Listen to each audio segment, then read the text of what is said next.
Greetings and namaste. This is Trebor 7, student of AvatarEnergyMaster.com and creator of ①TELEKINESIS.com. This is part 1 of Telekinesis tutorial, TK for beginners. Okay, now there's only so much stuff I can cram into a little 10-minute video, so I'm going to ask that you please visit ①TELEKINESIS.com, linked below, and at least read step 1, 2, and 3 and get a basic understanding of how I do telekinesis. I've said it before and I'll say it again, this is not the way to do telekinesis, this is a way to do telekinesis. Okay, it's tried and true. I've been doing it this way for several years.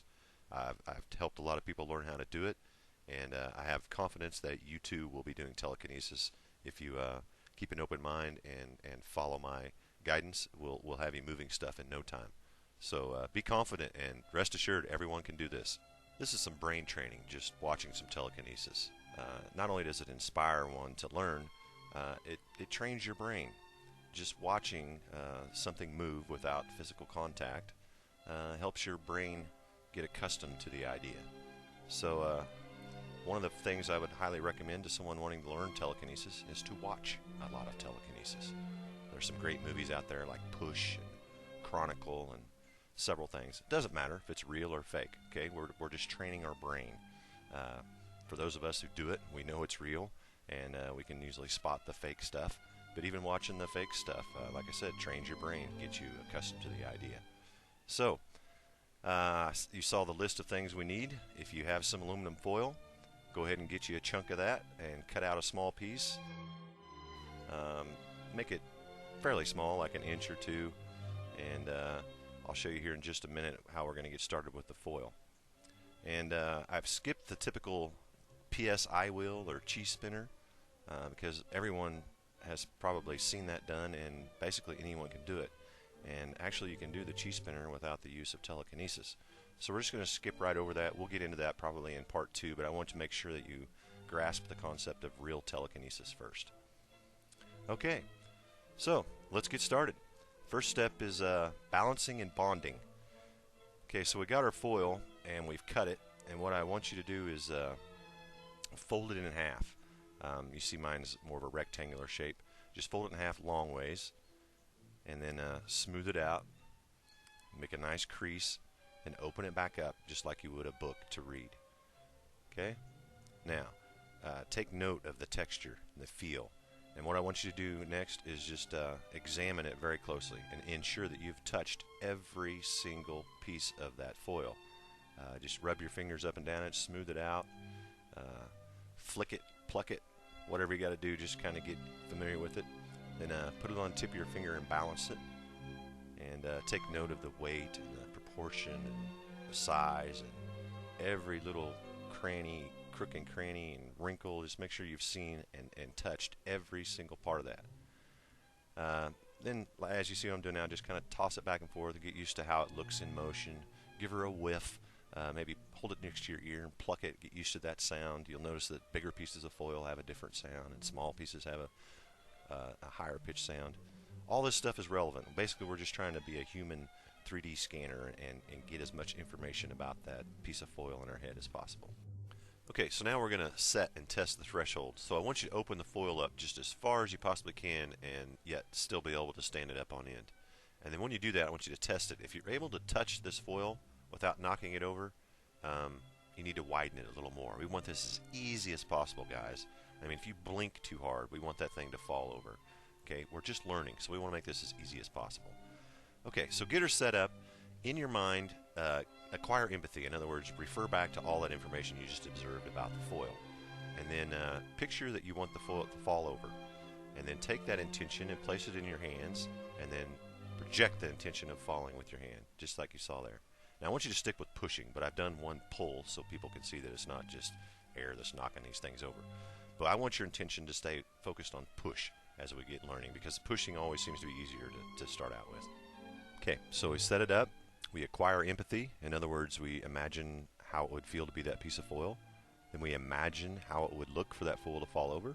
Then we take that imagery and place the energy in our hand along with the imagery, and then we project that falling over imagery to the foil through the use of hands. Okay? So practice that a few times. And it doesn't matter if you're close enough to where it becomes air that's moving it. Whatever. We're training. We're getting our brain used to seeing it. And once you get pretty good at that, we'll stop the hand motion and we'll just use the empathy and then the intentions, projecting our intentions.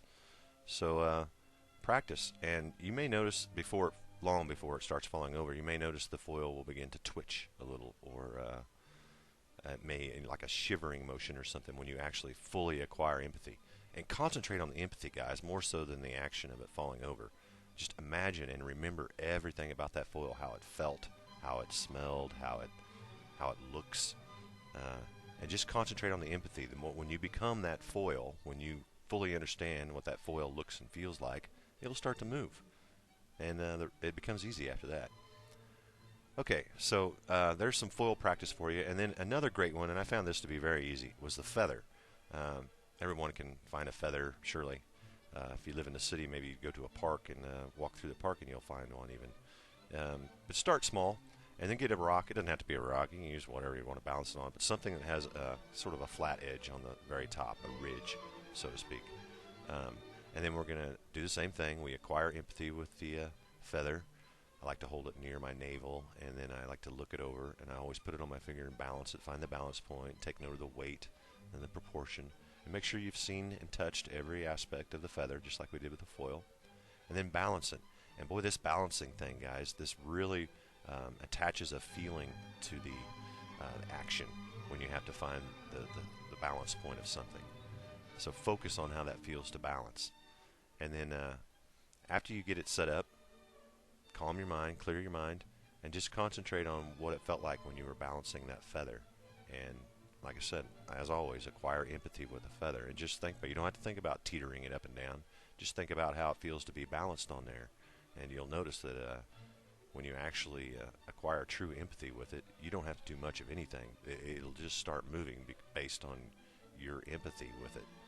So practice this, setting it up, and don't get discouraged if it falls over. I mean, the more you handle that feather, the better, actually.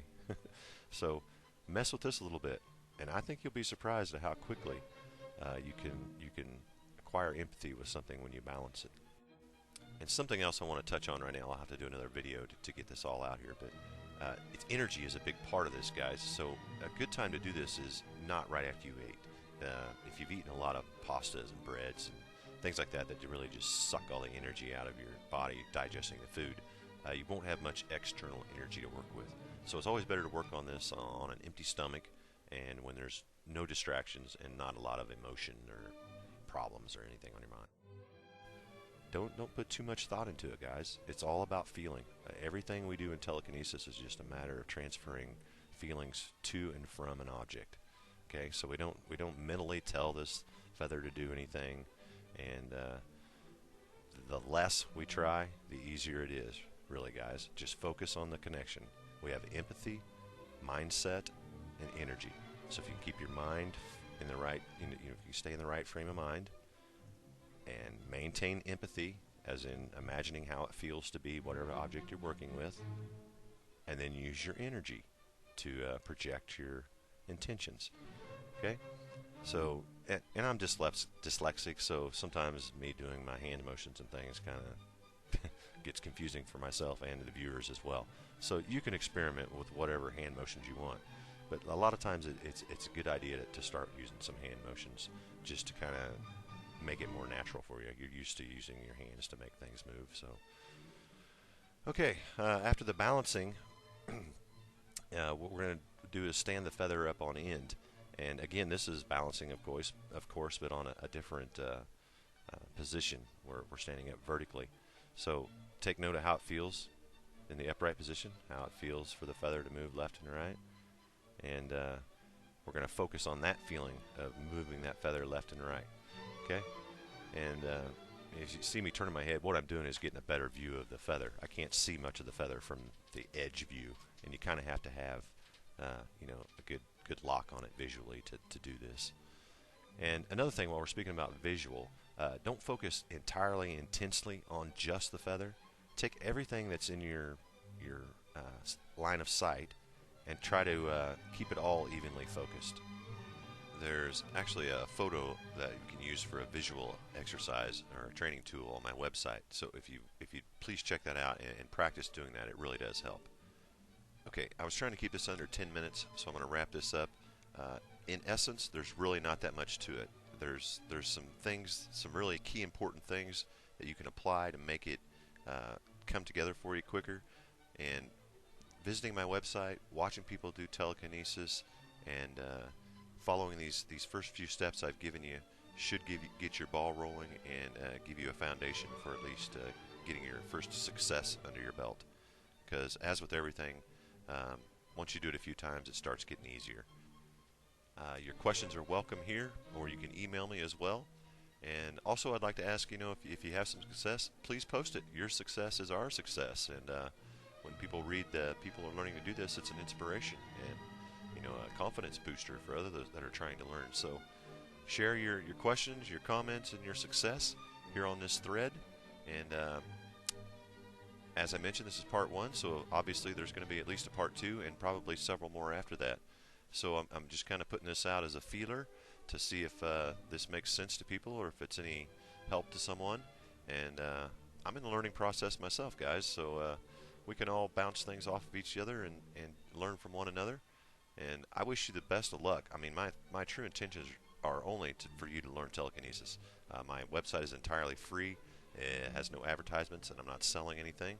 So if you have time, please check out the website, ①TELEKINESIS.com. Pick up the tools that you need to do this. And if you put in the time, I assure you, you can do telekinesis, because everyone can do telekinesis. All right. Thanks for watching tutorial part 1. This is Trebor 7. Namaste, and God bless.